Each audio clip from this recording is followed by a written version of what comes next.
I'm taking Lily. It's over. Those words on the voicemail screen hit Clara like a physical blow. She stood in the pristine, marble hallway of her office, her hands trembling, clutching a phone that felt like a live grenade. It was Tuesday morning, and her ex-husband wasn't just asking for visitation. He had filed for full, sole custody, claiming her job as a secretary made her an unfit mother. A lawyer in the background of the call sneered loud enough to be recorded. "She's just a glorified servant. The judge will laugh her out of the room." Clara was hours away from losing the only thing in the world that mattered to her. She walked into the courtroom that afternoon alone, broke, and ready to be destroyed, when the heavy double doors slammed open. The room went silent. A figure walked in, her cold, distant billionaire boss, Julian Vane. But he didn't tell the judge he was her employer. He walked right past the bar, placed a possessive hand on her shaking shoulder, and calmly announced 4 words that would shock the entire city. But what were those words? And why would a billionaire risk his empire for an assistant he barely spoke to? No one saw it coming. Not even her. Before I reveal the secret, quickly tap that like button if you believe true love means protection. And subscribe if you're ready to feel deeply. Done? Good. Now let's rewind. Back to the smell of vanilla pancakes, and the knock at the door that shattered her world. The morning sun filtered through the thin, mismatched curtains of the small apartment, casting a soft, golden haze over the kitchen. It was a space that had seen better days, with linoleum peeling slightly at the corners and a faucet that dripped a rhythmic, persistent beat. But to Clara, it was a sanctuary. It was the fortress she had built for herself and her 5-year-old daughter, Lily, after the world had tried its best to break them. The air smelled of vanilla and heating butter, a scent that always seemed to wrap the room in a warm embrace. Clara stood at the stove, flipping pancakes with a practiced, gentle hand, shaping them into crude hearts. It was their Tuesday tradition, a small luxury of time and sugar before the chaos of the workweek fully descended. Lily sat at the small, scratched wooden table, her legs swinging back and forth, too short to reach the floor. She was humming a song she had learned in kindergarten, her eyes wide and bright, fixated on the sizzling pan. To anyone looking in, this was a perfect, quiet moment of domestic peace. It was the kind of morning Clara lived for, the fuel that kept her going through the grueling hours as an executive assistant at one of the city's most demanding firms. She smiled, sliding the pancakes onto a plate and arranging strawberries to look like a smiling face. "Here you go, bug," she whispered, kissing the top of Lily's head. "Eat up. We have a big day." But the piece was fragile, thinner than the glass of the window pane rattling in the wind. Just as Lily picked up her fork, a heavy, authoritative knock echoed through the small apartment. It wasn't the friendly tap of a neighbor or the casual rhythm of the mail carrier. It was a sound that demanded attention, a sound that made Clara's stomach tighten instinctively. The air in the kitchen seemed to drop 10 degrees. Clara wiped her hands on her apron, her heart rate spiking for reasons she couldn't quite explain. She glanced at Lily, who had stopped chewing, sensing the shift in her mother's energy. "Stay there, sweetie," Clara said, her voice trembling slightly. She walked to the door, unlocking the deadbolt that felt flimsy against the weight of the city outside. When she opened it, she was met by a man she didn't know.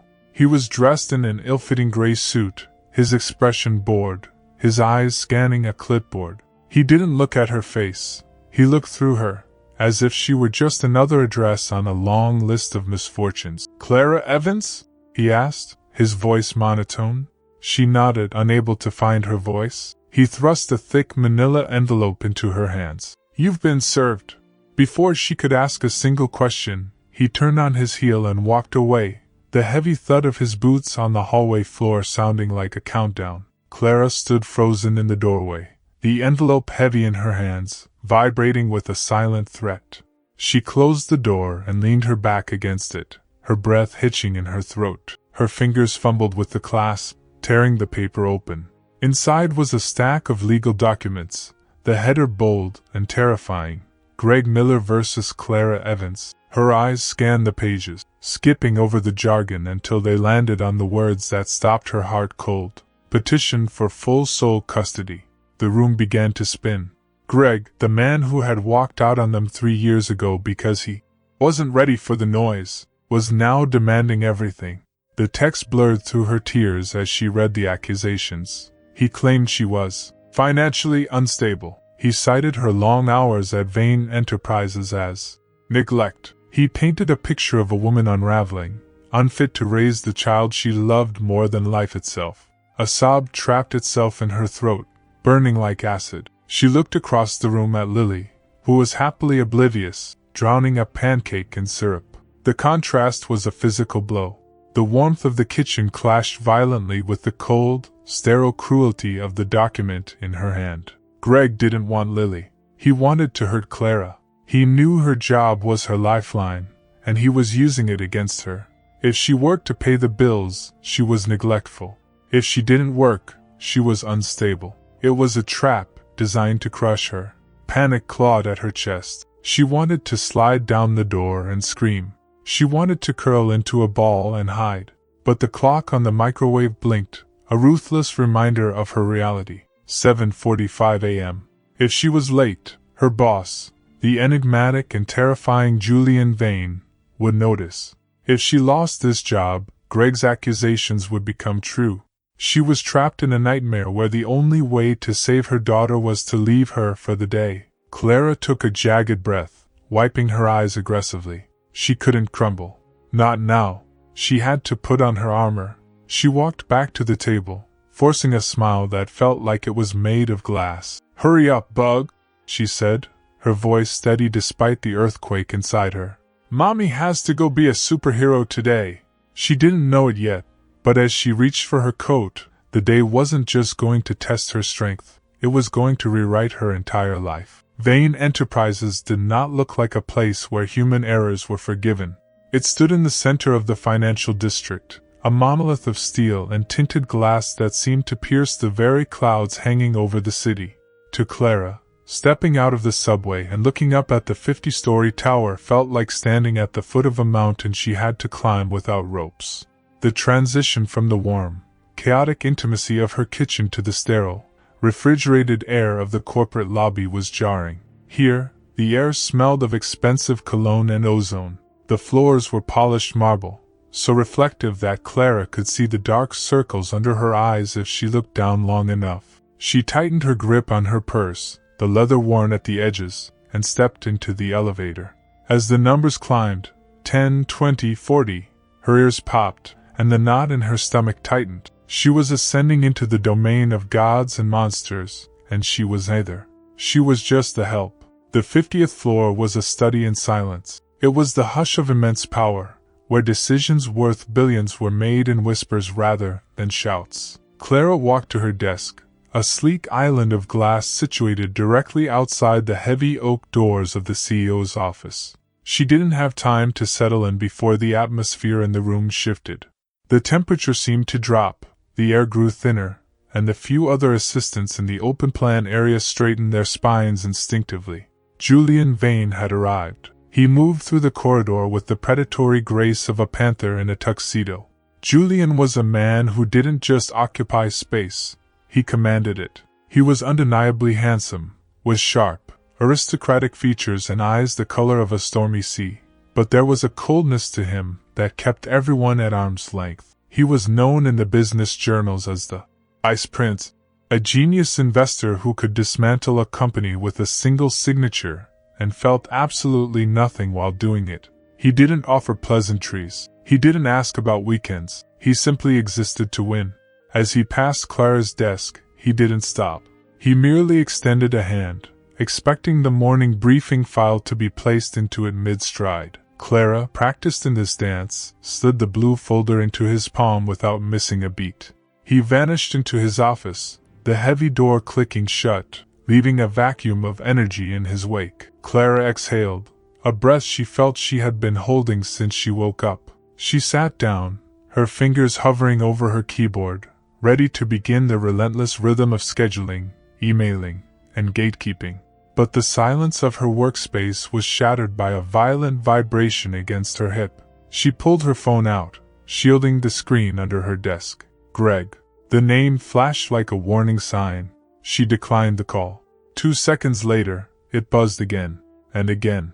The phone was like a live coal in her pocket. She tapped the screen, opening the voicemail transcription. The words scrolled before her eyes, cruel and jagged. "Don't bother getting a lawyer, Clara. My attorney costs more than you make in a year. I'm taking Lily. It's over." The text blurred. A wave of nausea rolled over her. She looked around the pristine office, with its white orchids and abstract art. Everything here was perfect. Everything here was controlled. Inside her, a dam was breaking. She felt like an imposter, a messy, broken woman pretending to be a professional, while her life was being incinerated by a man who had sworn to love her. She wanted to scream, to throw the phone through the floor-to-ceiling window, but she couldn't. She needed this paycheck. She needed this health insurance. She had to swallow the scream until it burned her throat. "Clara!" A deep voice came over the intercom, startling her. "Boardroom, now!" She jumped, shoving the phone deep into her bag. She grabbed her notepad and a pitcher of ice water, smoothing her skirt with trembling hands. She took a deep breath, plastered on her professional mask, cool, efficient, detached, and walked into the boardroom. Julian was at the head of the table, flanked by 3 senior vice presidents. They were discussing a hostile takeover, the language violent and financial. Clara moved like a ghost, pouring water and distributing agendas. She was invisible, a piece of the furniture, just as she was supposed to be. She reached Julian's side to refill his glass. Her mind, however, was miles away, trapped in that courtroom she would have to face later. She saw Greg's smug smile. She saw Lily's empty bed. The terror spiked, sudden and overwhelming. For a fraction of a second, her control slipped. Her hand jerked. The stream of water missed the glass, splashing a few drops onto the polished mahogany table, dangerously close to Julian's cuff. The room went silent. The vice presidents stopped talking. In vain enterprises, imperfection was a sin. Clara froze, her heart hammering against her ribs like a trapped bird. She snatched a napkin, dabbing the water frantically. "I'm so sorry, Mr. Vane," she whispered, her voice tight, betraying the hysteria bubbling just beneath the surface. She waited for the reprimand. She waited for him to dismiss her, to tell her she was clumsy, to add unemployed to the list of failures Greg would use against her. But the reprimand didn't come. Julian slowly turned his head. He didn't look at the water. He didn't look at the table. His icy, impenetrable gaze locked directly onto hers. For the first time in 3 years, he wasn't looking at his assistant. He was looking at the woman. He studied her face with a terrifying intensity, his eyes sweeping over the redness in her sclera where she had scrubbed away tears, the slight tremor in her fingers that she couldn't suppress, and the hollow exhaustion in her cheeks. The silence stretched, heavy and suffocating. The other executives shifted uncomfortably, waiting for the explosion. Julian said nothing. His expression remained unreadable, a mask of stone. Was he annoyed? Was he disgusted? Or was he analyzing her, dissecting her distress with the same cold logic he used to dismantle corporations? He held her gaze for 1 second too long, a moment that felt like an eternity, before he turned back to the table. "Continue," he said to the vice president, his voice flat. But he didn't drink the water. He rested his hand on the table, a few inches from where hers had just been, and for the rest of the meeting, Clara could feel the weight of his attention, a silent, heavy question mark hanging in the air between them. He had seen the crack in the armor. The question now was, would he use it to break her, or was he simply waiting to see if she would shatter on her own? The meeting ended at noon, releasing Clara into the brief purgatory of her lunch hour. She didn't head to the sleek cafeteria on the 10th floor, nor did she join the other assistants who gathered for salads and gossip. Instead, she practically ran to the emergency stairwell, the heavy fire door slamming shut behind her, cutting off the hum of the office. The concrete silo was cold and echoed with the distant thrum of the building's ventilation, a lonely, industrial sound that matched the hollowness in her chest. She had 40 minutes. 40 minutes to stop her hands from shaking. 40 minutes to figure out how she was going to survive. She sat on the cold concrete step, clutching her phone. She knew she shouldn't call him. Her lawyer, if she could even afford one, would tell her not to engage. But the fear was a living thing, gnawing at her rationality. She needed to know why. Why now? Why, after 3 years of missed birthdays and sporadic child support checks, was Greg trying to destroy her? She dialed. He answered on the first ring, as if he had been waiting, savoring the anticipation. "Well, look who finally has time for her family." Greg's voice oozed through the speaker, slick and condescending.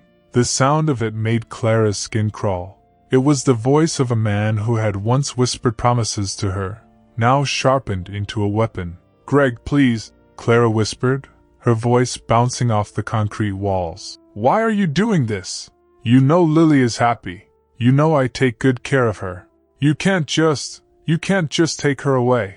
Greg laughed, a dry, barking sound. "Take care of her? Clara, you're a secretary. You spend 12 hours a day fetching coffee for a man who doesn't know your last name. That's not a mother. That's a ghost. I work hard to provide for her." Clara shot back, a flash of anger cutting through the fear. "I put food on the table. I pay for her school. Where were you when she had the flu last month? Where were you when rent was due?" "That's exactly the point," Greg interrupted, his tone shifting from mocking to icy arrogance. "I'm in a different place now, Clara. I'm getting married. To Vanessa. Her father is a partner at Sterling Finch. We have a house in the suburbs, a yard, a nanny, a real family structure. Not some cramped apartment with a mother who is always exhausted." The revelation hit Clara like a physical slap. Vanessa, the woman he had left her for, the upgrade. So this wasn't about Lily. This was about image. Greg needed a prop for his new life as the respectable suburban husband. He needed a daughter to complete the picture, a picture that had no room for Clara. He was treating their child like an accessory to match his new lifestyle. "She's not a trophy, Greg," Clara said, her voice trembling with suppressed rage. "She's a little girl. She needs her mother. She needs a future," Greg snapped. "And let's be honest, Clara, what future do you have? You're drowning. My lawyer, who, by the way, charges $1,000 an hour, has already pulled your credit report. We know about the credit card debt you took on when I left. We know you're one missed paycheck away from eviction. You're unstable. And when we get to court this afternoon, the judge is going to see that. You're going to walk in there looking like the desperate, overworked servant you are. And I'm going to walk in there like a father who can give her the world." The cruelty was breathtaking. He wasn't just attacking her parenting, he was weaponizing her poverty. He was using the struggle he caused, by leaving her with nothing, as the evidence of her unfitness. It was a perfect, vicious circle. Clara leaned her forehead against her knees, hot tears spilling onto her skirt. She felt small, infinitesimal, against his money, his new fiancé's connections, and his ruthless confidence. Her love for Lily felt like a candle in a hurricane. It flickered, desperate and brave, but how could it survive this storm? "I'll see you at 3 p.m., Clara," Greg said, his voice dropping to a sinister whisper. "Don't be late. Although, knowing you, you'll probably have to ask your boss for permission to pee first." The line went dead. Clara sat in the silence of the stairwell for a long time. The humiliation burned in her veins. Glorified servant. Is that all she was? She thought of Julian Vane, the way he looked through people, and the way her entire existence revolved around his schedule. Maybe Greg was right. Maybe she had nothing to offer Lily but struggle and absence. The thought was a poison, seeping into her heart. She stood up, her legs numb. She wiped her face, fixing her makeup in the reflection of her phone screen. She couldn't win. Not like this. She checked the time, 12:50 p.m. The hearing was at 3 p.m. She had to leave, but leaving early at Vane Enterprises wasn't done. Not for assistance. Not on a day with a board meeting. If she walked out, she would likely be fired. If she stayed, she would miss the hearing and lose Lily by default. It was a choice between her livelihood and her life. And for a mother, that wasn't a choice at all. Clara pushed open the stairwell door and walked back into the hushed, air-conditioned corridor. She moved like a woman walking to the gallows. She sat at her desk, the glass surface cool under her palms. She opened a blank document on her computer. Her fingers hovered over the keys, trembling. She didn't have the energy to fight Greg and Julian at the same time. She had to cut the cord. She typed the header, resignation letter. It felt like admitting defeat. It felt like Greg had won. She typed the words mechanically, effective immediately, due to personal circumstances. Regret the inconvenience. She was signing away her income, her stability, and her only defense against the financial ruin Greg was threatening. But she had to be in that courtroom. She had to stand there, even if she stood alone. She printed the page, the sound of the printer whirring like a mournful sigh. She folded the paper, her heart breaking with every crease. She stood up, paper in hand, and turned toward the heavy oak doors of Julian's office. She was going to end her career to save her daughter, unaware that the man behind those doors was the only variable in the equation Greg hadn't accounted for. Clara thought the humiliation in the stairwell was the worst part of her day. She was wrong. What happened when the judge picked up his gavel would stop her heart completely, and the lie she was about to agree to, it would be more dangerous than the truth. The walk from her desk to the mahogany door felt like crossing a desert. Each step was heavy with the finality of what she was about to do. Clara knocked twice, soft, respectful knocks, and waited for the curt enter that always followed. When it came, she pushed the door open and stepped into the expansive office that smelled of aged leather and sandalwood. Julian was standing by the window, his back to her, looking out over the city skyline. He seemed almost like a statue, carved from the same cold marble that lined the lobby floors. "The merger files," he said, not turning around. His voice was devoid of inflection, a simple command. Clara walked to the desk, placing the blue folder on the pristine surface. On top of it, she placed the folded white sheet of paper, her resignation. Her hand shook violently as she withdrew it. "Mr. Vane," she started, her voice barely a whisper. I have left the files you requested, and the other paper is my resignation, effective immediately." The silence that followed was suffocating.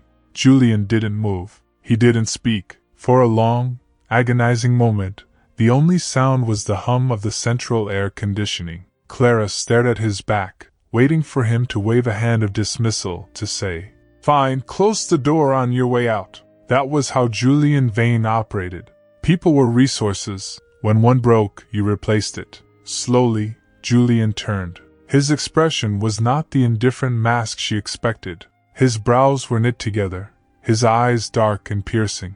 He walked to the desk, picking up the white paper. He didn't open it. He just held it, staring at her with an intensity that made her want to shrink into the floor.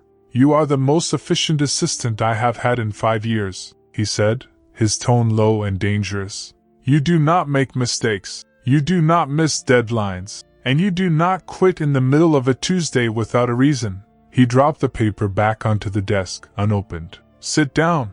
I can't, sir. I have to sit down."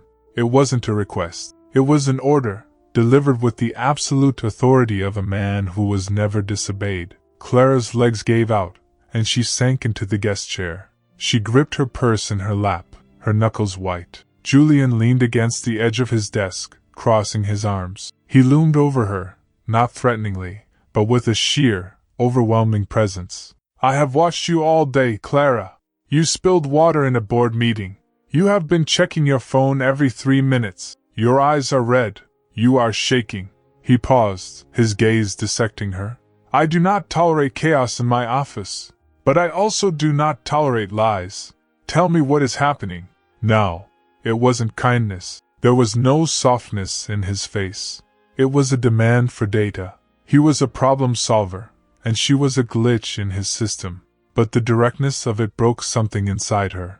The walls she had built to hold back the panic crumbled. "My ex-husband," she choked out, the words tumbling over each other. He filed for full custody this morning. He wants to take my daughter. He says I'm unfit because I work too much. Because I'm struggling financially." The tears she had been fighting all afternoon spilled over, hot and humiliating. "I have a hearing at 3 p.m. If I'm not there, I lose her. I can't be here, Mr. Vane. I can't focus. I have to go fight for my little girl." She waited for the judgment. She waited for him to tell her that personal drama had no place in corporate America. She looked down at her hands, unable to meet his eyes, bracing for the termination she had already written for herself. "Who is his lawyer?" Julian asked. The question was so unexpected that Clara looked up, blinking. What? His lawyer? Who is representing him?" Julian's voice was clinical, stripped of emotion. "A man named Silas Thorne," Clara whispered. Julian's eyes narrowed slightly, a microscopic reaction. He nodded once. "And the debt? He is using your debt against you." "Yes," she sniffled. "Credit cards from when he left. I'm paying them, but it's slow." Julian stared at her for another long moment. He seemed to be calculating, running numbers and probabilities in his head. He didn't offer a tissue. He didn't say, "It will be okay." He stood up and walked back to his chair, sitting down with a sigh. He picked up a pen and began signing a document from the blue folder, completely ignoring her tears. "Go to court," he said without looking up. Clara froze. "Sir? Take your things. Go to court. Do not come back today." He flipped a page, the sound sharp in the quiet room. "And take that resignation letter with you. I do not accept it. We will discuss your performance tomorrow." It felt cold, dismissive.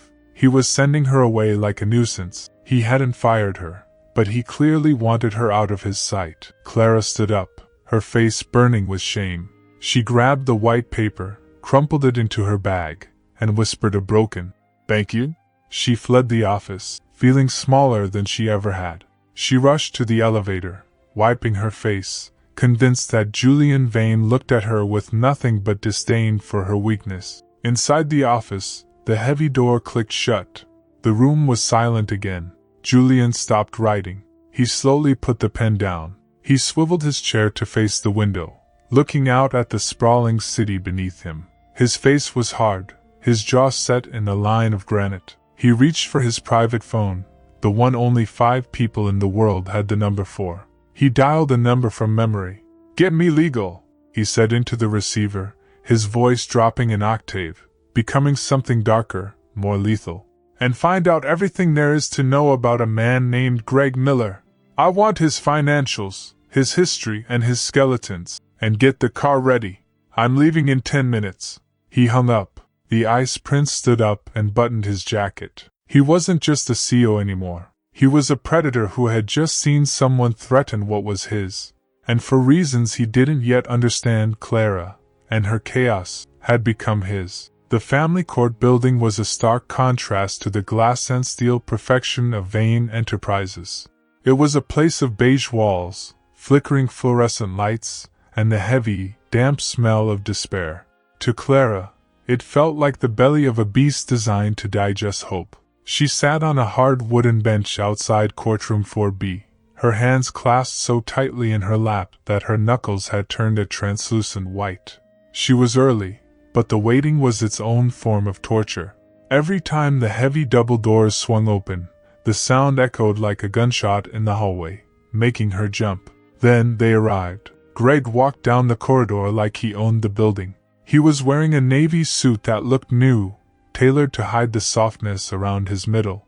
On his arm was Vanessa, a woman who looked like she had been cut from a magazine page, blonde hair perfectly blown out, a designer handbag resting in the crook of her arm, and a look of polite boredom on her face. Flanking them was Silas Thorne, the lawyer Greg had bragged about. Thorne was a small man with sharp features and a smile that didn't reach his eyes. He carried a leather briefcase that probably cost more than Clara's car. They moved as a unit, a wall of confidence and money. Clara shrank back against the bench, feeling the inadequacy wash over her. She was wearing her work clothes, a simple pencil skirt, and a blouse that had seen too many wash cycles. Her hair was pulled back in a fraying bun. She was alone. Her public defender, a harried woman named Ms. Klein whom she had only met once for 10 minutes, was nowhere to be seen. Greg stopped in front of her, his eyes raking over her form with a mixture of pity and triumph. "You actually showed up," he said, his voice dropping to that familiar, mocking register. I thought you'd save yourself the embarrassment. I'm here for Lily, Clara said, her voice shaking but her chin held high. Vanessa didn't even look at her. She was inspecting her manicure, as if Clara were invisible. Greg, honey, let's go inside. It smells like old coffee out here. They swept past her into the courtroom, leaving Clara in the wake of their expensive perfume. 5 minutes later, Ms. Klein rushed in, dropping a stack of files on the floor. Sorry. Traffic was a nightmare. Let's go, Ms. Evans. We're up. She didn't look confident. She looked exhausted. Clara helped her gather the papers, her heart sinking. This was her defense? A woman who was already defeated by her own schedule. Inside, the courtroom was freezing. The judge, an older man with thick glasses and a permanent frown, sat high on the bench, looking down at them like bugs under a microscope. Clara took her seat at the defendant's table, the empty chair beside her feeling like a chasm. Across the aisle, Greg, Vanessa, and Thorne sat shoulder to shoulder, whispering and smiling. They looked like a family. Clara looked like a tragic accident. Case number 4092, the bailiff announced. Miller versus Evans. The proceedings began with brutal efficiency. Silas Thorne stood up, buttoning his jacket. He didn't shout, he purred. He painted a picture of Clara that was unrecognizable yet terrifyingly plausible. Your Honor, Thorne began, pacing slowly in front of the bench. We are here today to rescue a child. Lily Miller is 5 years old. She needs stability. She needs presence. Ms. Evans, while well-intentioned, is simply absent. She works 60 hours a week as a low-level assistant. She relies on her neighbor's charity for childcare. She is drowning in debt. He paused, pulling a sheet of paper from his file. We have her bank statements here. Overdrawn 3 times in the last 6 months. How can she provide a safe environment when she can barely keep the lights on? Clara felt the tears pricking her eyes. It was true, but it was unfair. She was overdrawn because she paid for Lily's asthma medication out of pocket. She worked 60 hours because she had no help. But in this room, context didn't matter. Only facts mattered, and the facts were ugly. Ms. Klein stood up to object, but her voice was thin. Your Honor, Ms. Evans is a loving mother. Financial struggle does not equate to unfitness. It does when the father can offer a life of abundance, Thorne countered smoothly. Mr. Miller has a new home, a stable dual-income household, and the resources to ensure Lily thrives. Why should the child suffer in poverty when she can live in comfort? The judge peered over his glasses at Clara. Ms. Evans, is it true you have no savings? I live paycheck to paycheck, Your Honor, Clara whispered, standing up. Her legs felt like jelly. But I love her. I am her mother. You can't just take her because I'm poor. Love doesn't pay for college, Ms. Evans, the judge said, not unkindly, but with a crushing practicality. He looked at Greg, who sat up straighter, radiating the image of the responsible patriarch. The scales were tipping. Clara could feel it physically, a heavy weight pressing down on her chest. The air in the room grew thin. She looked at the exit sign, glowing red, mocking her trapped state. Thorne moved in for the kill. Your Honor, we ask for immediate temporary custody to be granted to Mr. Miller, pending a final review. Ms. Evans is clearly overwhelmed. It is in the child's best interest. The judge nodded slowly. He picked up his gavel. He opened his mouth to speak, to deliver the sentence that would rip Clara's heart out of her chest. Greg smirked. Vanessa checked her watch. It was over. The system had won. The money had been won. Clara closed her eyes, a single tear escaping, bracing for the sound of the gavel striking wood. Thud. It wasn't the gavel. The sound came from the back of the room, a heavy, resonant boom as the double doors of the courtroom were thrown open with force. The noise was so loud, so unexpected, that the judge froze, his gavel hovering in midair. Every head in the room turned. Standing in the doorway, silhouetted against the light of the hallway, was a figure. He was tall, imposing, and dressed in a suit that cost more than everyone in the room combined made in a year. Behind him stood 2 men in dark suits carrying briefcases like weapons. The atmosphere in the room shifted instantly, the temperature dropping, the air charged with sudden, electric tension. It was Julian Vane, and he didn't look like a boss coming to check on an employee. He looked like a king arriving to reclaim his territory. For a moment, the courtroom was suspended in absolute silence, as if the air itself had been sucked out by the sudden intrusion.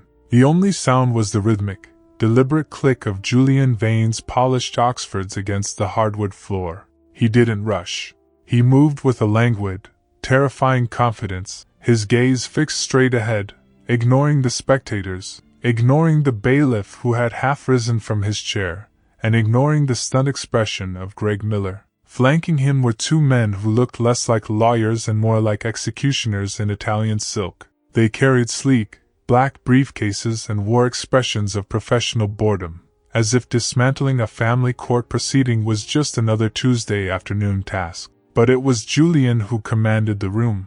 His presence was a physical weight. The fluorescent lights seemed to reflect differently off him, highlighting the sharp angles of his jaw and the cold, calculating intelligence in his eyes. He didn't stop at the gallery rail, the designated boundary for the public. He pushed through the swinging gate of the bar without a glance at the bailiff, treating the courtroom like his own personal boardroom. He walked straight to the defendant's table. Clara felt her breath catch in her throat.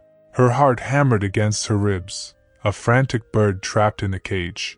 What is he doing here? Her mind raced. Is he here to fire me in person? To humiliate me in front of Greg? She started to stand, her legs trembling, but before she could fully rise, Julian was there. He didn't acknowledge her with a nod. He didn't hand her a file. Instead, he did something that made the entire world tilt on its axis. He reached out and placed a firm, warm hand on her shoulder. The touch was possessive, solid, and undeniably intimate. His fingers curled slightly, a silent command to stay put. The heat of his hand seeped through her thin blouse, a shocking contrast to the cold fear that had been paralyzing her for the last hour. He stood beside her chair, not as an employer, but as a protector, a shield. "Who are you?" the judge demanded, finding his voice at last. His frown deepened, his gavel still hovering in a half-raised position. "This is a closed hearing. You cannot just waltz in here."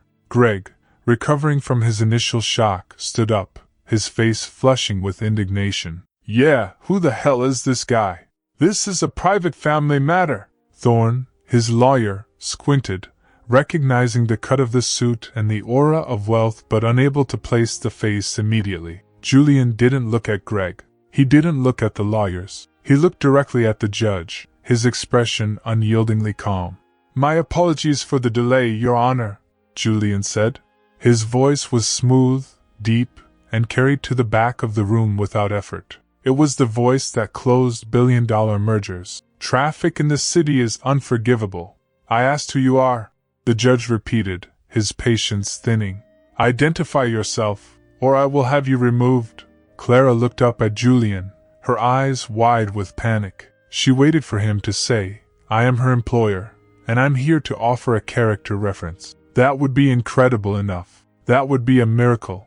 But Julian Vane didn't deal in miracles. He dealt in absolute victories. His hand tightened slightly on Clara's shoulder, a warning squeeze. He looked down at her for a split second, a gaze that was intense, unreadable, and oddly grounding, before turning his eyes back to the judge.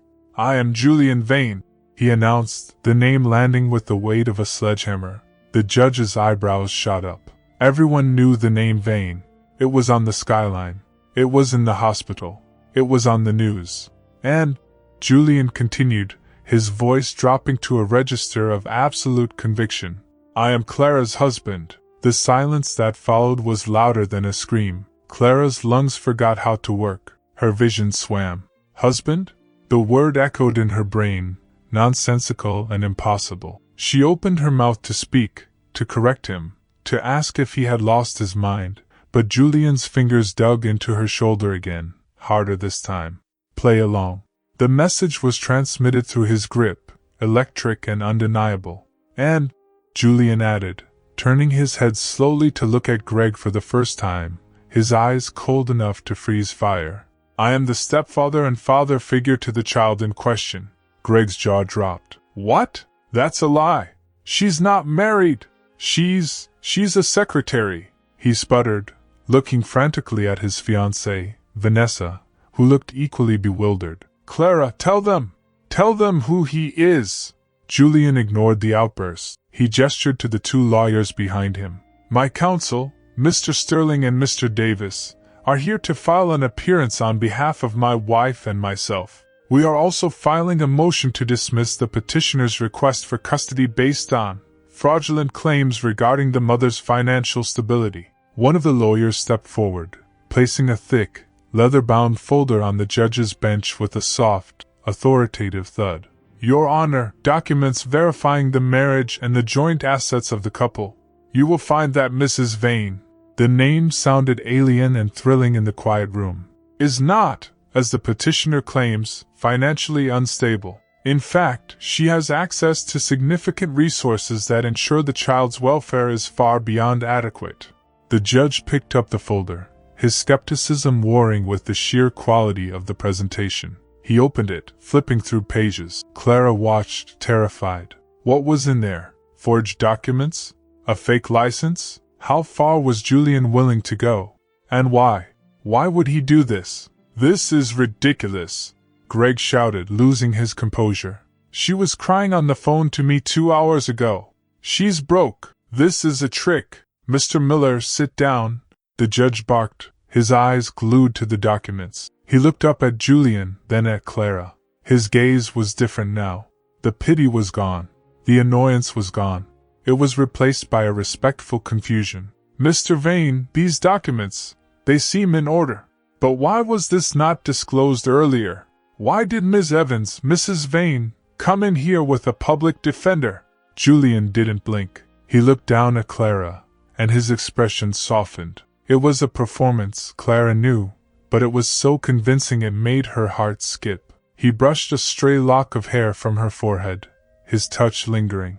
My wife, he said, the word rolling off his tongue like he had said it 1,000 times, is a proud woman. She wanted to handle this unpleasantness on her own. She didn't want to involve my world in her past, but when I learned that her silence was being used to paint her as unfit, I could no longer stand by. He turned back to the judge, his face hardening again. We are a family, Your Honor, and we protect our own. Clara sat frozen, her mind reeling. She was caught in a rip current. She could either swim against it, expose the lie, lose the judge's favor, and lose Lily, or she could let Julian pull her under. She looked at Greg, his face red with impotent rage. She looked at Julian, the ice prince, who was currently holding her shoulder like she was the most precious thing in the room. She made her choice. She reached up, her hand trembling, and placed it over Julian's hand on her shoulder. She squeezed back. It's true, Your Honor, she whispered, her voice gaining strength as she locked eyes with Greg. I didn't want his money to define me, but he is my husband. The judge closed the folder. He looked at Greg's shark-like lawyer, who had gone pale. Mr. Thorne, it appears your argument regarding financial instability is moot. If Mrs. Vane has access to the Vane estate, the child is certainly not in danger of poverty. But, Thorne stammered, looking at his client. We demand proof. A marriage certificate can be forged. We want to cross-examine. You want to cross-examine Julian Vane? The judge asked, raising an eyebrow. Be my guest, counselor, but I suggest you tread carefully. Julian smiled. It wasn't a nice smile. It was a smile that promised ruin. I welcome the scrutiny, he said softly. But while you are examining my life, my team will be examining yours, Mr. Miller. He snapped his fingers. The second lawyer stepped forward, pulling out another document. Starting with this. The dynamic in the room had not just flipped, it had been incinerated. The predator had become the prey. And Clara, the woman who had walked in ready to lose everything, was suddenly holding the hand of the most powerful man in the city, wondering just how deep this rabbit hole went. The air in the courtroom crackled with a new, dangerous energy. It was no longer a dispute between two parents. It was a slaughter. Julian Vane did not simply win arguments. He dismantled the opposition until there was nothing left but dust. He stood beside Clara, a monolith of calm, while his legal team went to work with surgical precision. Mr. Sterling, the senior attorney, approached the bench. He moved with the quiet confidence of a man who knew the outcome before the game even started.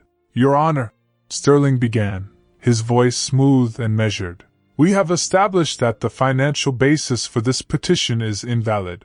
However, we believe it is crucial for the court to understand the true motivation behind Mr. Miller's sudden interest in custody." Greg shifted in his seat, his earlier arrogance melting into a nervous sweat.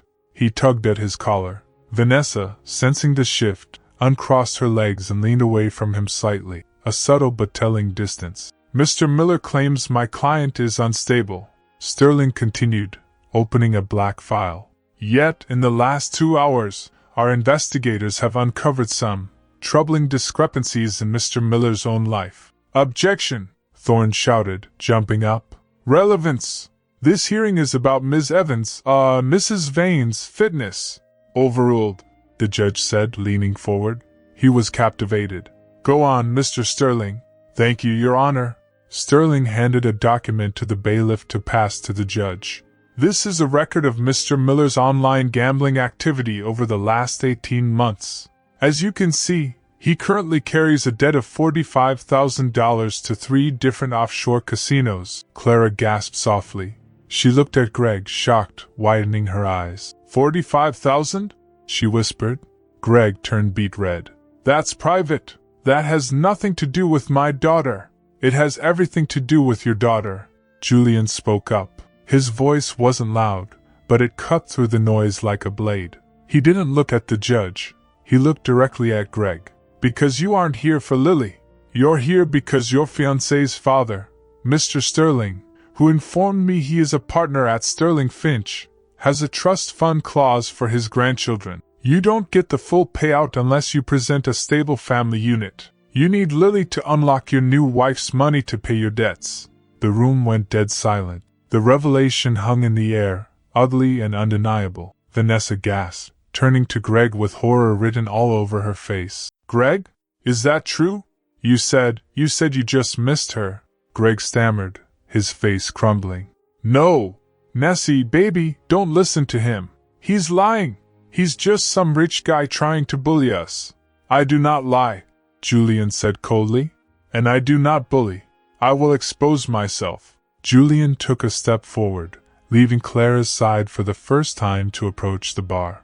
He looked like a titan descending from Olympus to crush a mortal. "You called my wife a glorified servant," Julian said, his voice dropping to a low, lethal register that made the hairs on Clara's arms stand up. "You mocked her for working long hours. You shamed her for her struggle." He turned to the judge. "Your Honor, Clara works those hours not because she is neglectful, but because she possesses a work ethic this man could not comprehend in 1,000 lifetimes. She is the backbone of my office. She manages complexities that would break lesser people. She does it all for her daughter. That is not neglect. That is sacrifice. That is love. And to see a man who abandoned them both dare to question her character." Julian paused, his eyes narrowing. "It is offensive." Clara felt tears prick her eyes again. But these weren't tears of fear. They were tears of validation. For 3 years she had felt invisible, undervalued, and ashamed of her struggle. Now, here was the most powerful man she knew, telling a room full of people that she was not just adequate, she was exceptional. He was rewriting her narrative from victim to hero. The judge looked from the documents to Greg, who was now sweating profusely, trying to whisper frantic explanations to a recoiling Vanessa. The judge's face hardened. He closed the file with a snap. "Mr. Miller," the judge said, his voice stern, "this court does not look kindly on being used as a pawn for financial schemes. The evidence of your gambling debts and the questionable timing of this petition paints a very clear picture."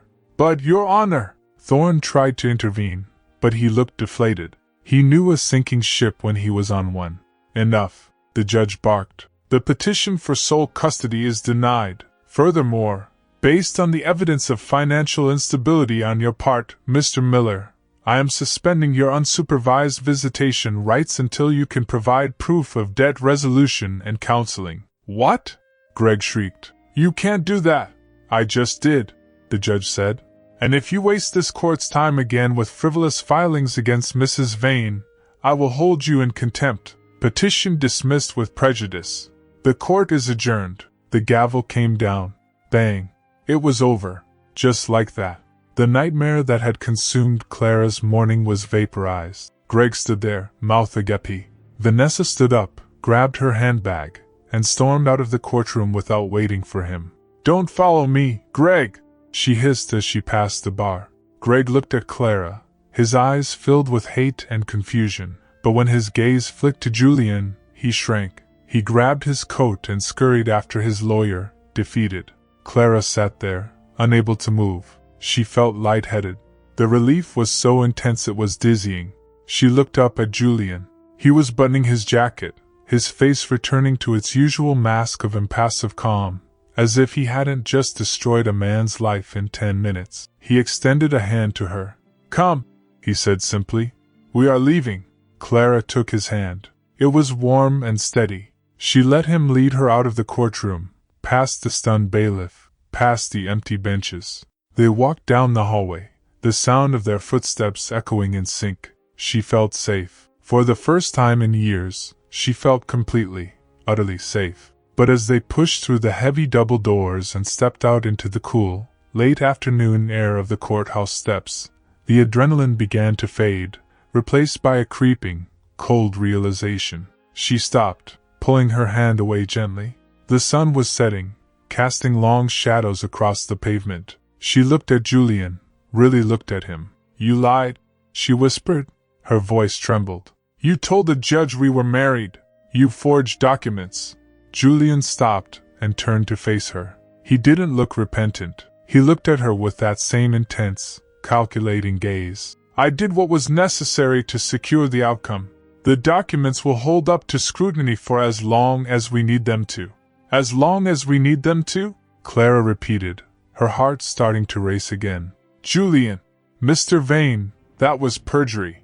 If they find out, they won't. He cut her off. Unless we give them a reason to.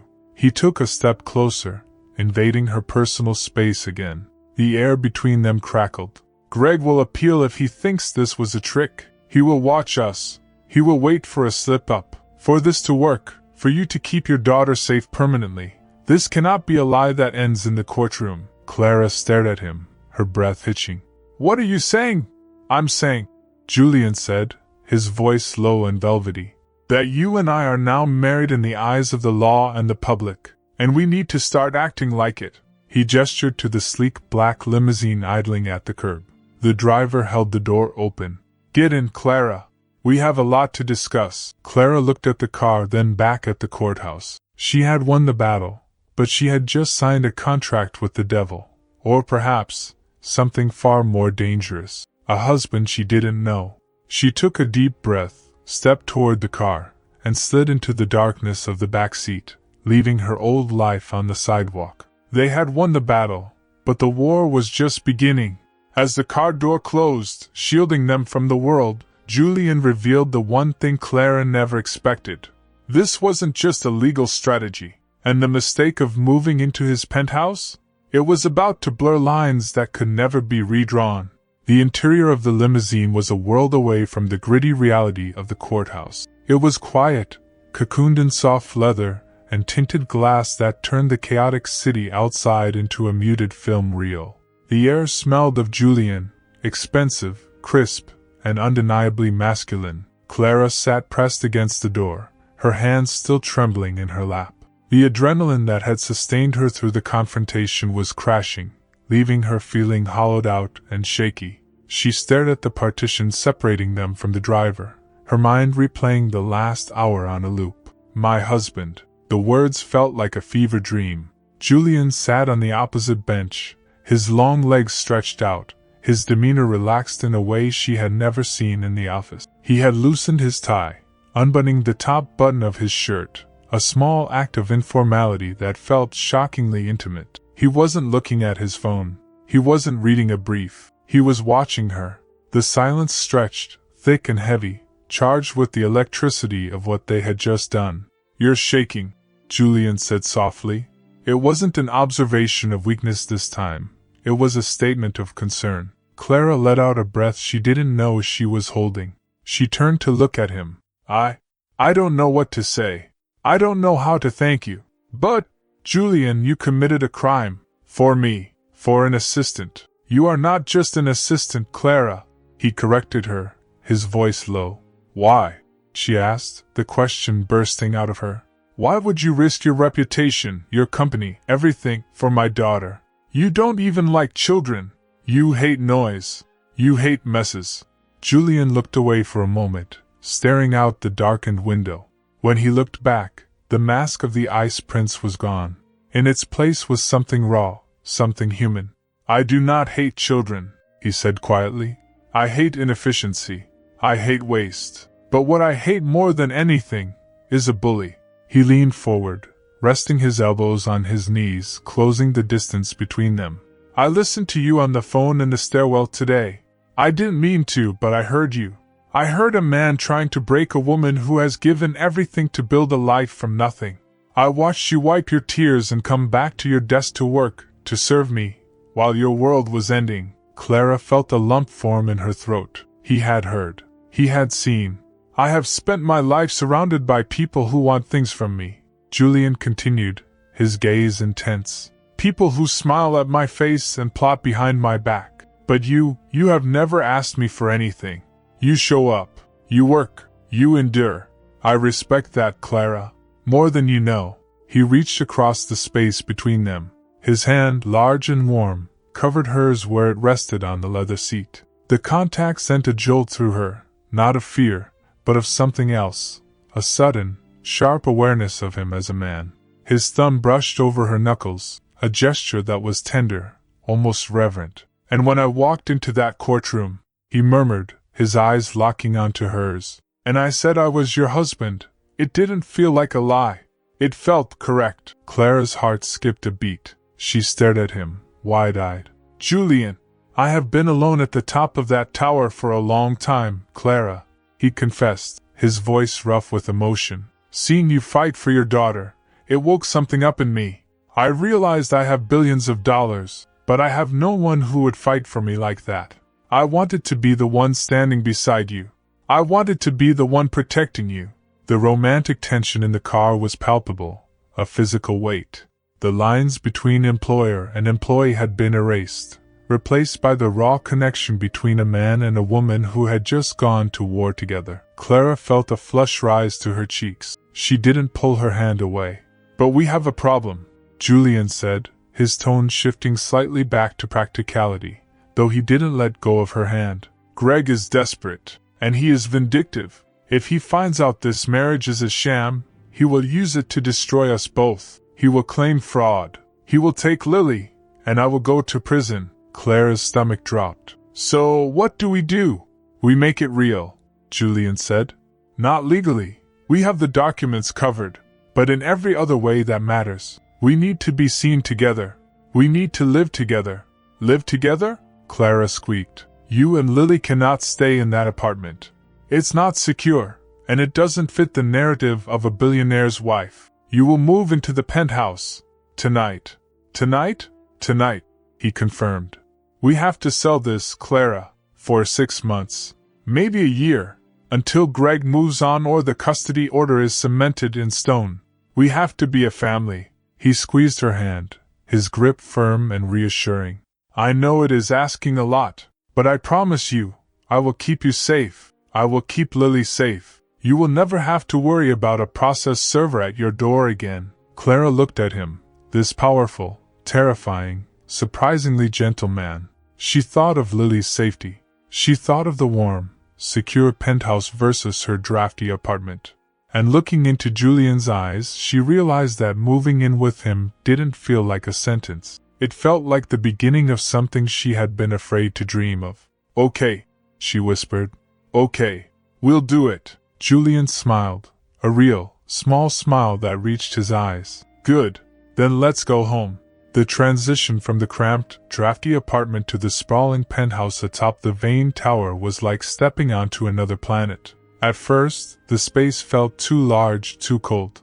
The floors were marble, The furniture was modern art that looked uncomfortable to sit on, and the silence was absolute. But within days, the new normal began to take shape, and with it, the penthouse began to change. It started with small things. A pair of bright pink rain boots left by the grand entryway. A coloring book on the glass coffee table. The smell of pancakes replacing the scent of espresso on Saturday mornings. Clara watched, mesmerized, as her chaotic, colorful life bled into Julian's monochrome world, and instead of rejecting it, he seemed to inhale it. The most shocking transformation, however, was Julian himself. The first time he met Lily, he had stood stiffly in the hallway, looking at the 5-year-old like she was a complex merger he hadn't prepared for. Lily, fearless and unaware of his reputation, had simply walked up to him, hugged his leg, and asked, "Are you the prince?" Clara had held her breath, waiting for him to gently detach her. Instead, Julian had frozen and then slowly, awkwardly, patted the top of her head. "I suppose I am," he murmured, a strange softness in his voice. Over the next few weeks, the ice prince melted. Clara would come home from running errands to find Julian sitting on the floor, wearing a $3,000 suit, letting Lily explain the complex politics of her dollhouse. She watched him frowning in concentration as he tried to braid a doll's hair, his large, capable hands moving with surprising delicacy. He read her bedtime stories, his deep, boardroom voice giving gravitas to the very hungry caterpillar. One evening, Clara stood in the doorway of the kitchen, watching them. Julian was helping Lily with her homework at the island. He was explaining simple additions with the same seriousness he used for fiscal projections. Lily giggled at something he said, and Julian laughed, a genuine, rich sound that echoed off the high ceilings. It hit Clara then, a physical ache in her chest. This wasn't just acting. This wasn't just a strategy to fool Greg. They were happy. For the first time in her life, she felt completely supported. She wasn't carrying the world on her shoulders. Julian was carrying it with her.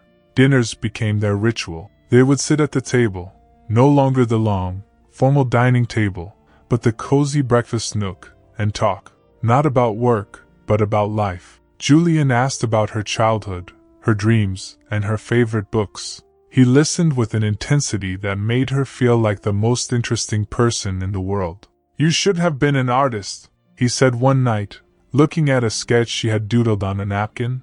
"I didn't have the time," Clara shrugged, smiling sadly. "Or the money. You have both now," he said simply, his eyes holding hers. Paint filled this house with something other than gray. The fake marriage was blurring. The lines were gone. When they touched, a hand on the back as they walked through a door, a brush of fingers passing the salt, it lingered. The air between them hummed with unspoken words. Clara found herself watching his mouth when he spoke. She found herself waiting for the sound of his key in the lock. Everything seemed perfect. The toys in the hallway, the shared dinners, the laughter. But a storm was coming. When the legal threat finally disappeared, Clara prepared to pack her bags, unaware that Julian had been keeping a secret that would change the terms of their agreement forever. Then came the night the dam broke. It was late, a month into their arrangement. Lily was asleep, safe and sound in her room down the hall. A storm was raging outside, rain lashing against the floor-to-ceiling windows, turning the city lights into a blur. Clara was in the living room, reading. Julian walked in, pouring 2 glasses of wine. He handed her one and sat down on the sofa, closer than usual. "Greg's lawyer called today," Julian said quietly. "They're dropping the appeal. He's moving to Chicago with Vanessa. It's over, Clara. You're safe." Clara's heart stopped. It's over. That meant the contract was done. The lie had served its purpose. She felt a wave of cold wash over her. "Oh," she whispered, staring into her wine. That's good news. I guess Lily and I should start looking for a place. We can't impose on you forever." She started to stand up, unable to bear the thought of leaving this warmth, this man. "Sit down," Julian said. His voice was rough. He took the glass from her hand and set it on the table. He turned to her, capturing her face in his hands. His thumb stroked her cheekbones, his eyes dark and searching. "Don't you understand? he rasped. "I don't want you to go. I don't want this to be over. Julian, I thought I was saving you," he confessed, leaning his forehead against hers. "But you saved me. This house was a tomb before you and Lily walked into it. I don't want to go back to the silence. I don't want to be the Ice Prince anymore. I just want to be yours." He pulled back slightly, searching her eyes for panic, for rejection. All he saw was hope. "You want the lie to be the truth?" Clara whispered, her heart pounding against his chest. "I want the truth to be that I love you," Julian said. "Stay. Not for appearances. Not for safety. Stay because you want to be my wife. For real." The rain hammered against the glass, sealing them in their own private world. The fear of the past was gone. The uncertainty of the future vanished. There was only this moment, and the man who had turned a lie into the greatest truth of her life. The courier had come and gone by noon, leaving behind a thick envelope stamped with the official seal of the court. Final decree. Greg was history. He had moved 2 states away, defeated by his own greed and Julian's iron fist. Clara held the paper, feeling the crushing weight of the last 3 years finally lift off her shoulders. She was light, but she also felt strangely untethered. The contract was fulfilled. The danger passed. The lie had done its job. She walked to the walk-in closet and pulled out her old, battered suitcase. Old habits died hard. She had spent so long surviving, so long assuming that good things were temporary, that she couldn't quite let herself believe she belonged here permanently. Julian had said he wanted her to stay during the storm, but now that the legal shackles were off, would he regret it? Would the reality of a ready-made family eventually cramp his style? She folded a sweater, a tear slipping down her cheek. It was better to leave with dignity now than to wait for him to politely ask her to go in a month. "Clara." Julian's voice was sharp from the doorway. She froze. He walked in, taking in the open suitcase, the folded clothes, and her red-rimmed eyes. His expression shifted from confusion to a pained understanding. He didn't yell. He crossed the room in 3 long strides, took the sweater from her hands, and tossed it onto the bed. Then he took the suitcase and set it on the floor, kicking it shut with a decisive thud. I thought since the papers came," she stammered, backing away. "You thought I was acting?" Julian asked, his voice rough. "You thought the last month was a performance?" "I don't know," she cried softly. "I'm just the secretary, Julian. I'm just the woman with the baggage and the debt and the kid. You're you." Julian grabbed her hands, pulling her close, forcing her to look at him. "You are the woman who turned this glass tower into a home. You are the woman who taught me how to feel again." He reached into his pocket. He didn't pull out a legal document. He pulled out a small, black velvet box. He dropped to one knee. The air left Clara's lungs. She covered her mouth with her hands. "The first time I claimed you, it was to protect you," Julian said, looking up at her with raw, unguarded devotion. "I played the part of the husband because the world needed to see it. But today, there is no judge. There is no audience. There is just me, asking you." He opened the box. A diamond, simple, flawless, and breathtaking, caught the light. "Clara, I don't want you to stay just because you're a good mother to Lily. I want you because you are beautiful, brilliant, and kind. I want to wake up next to you every day for the rest of my life. I want to be your husband in every way that matters. Will you marry me? For real?" Clara fell to her knees to meet him, nodding through her tears, her heart bursting. "Yes," she whispered, her voice choking with emotion. "Yes." He kissed her, a seal on a promise that had nothing to do with lawyers and everything to do with love. Later that evening, they stood on the balcony, the wind gentle against their faces. Lily was asleep in the room behind them, surrounded by new toys and total security. The city lights twinkled below, no longer a landscape of threats and cold buildings, but a kingdom they ruled together. Clara leaned her head against Julian's chest, listening to the steady, strong beat of his heart. She had started this journey trembling in a kitchen, holding a threat in her hands. Now, she stood in the sky, holding a future. She was no longer just a survivor. She was cherished. She was safe. She was home.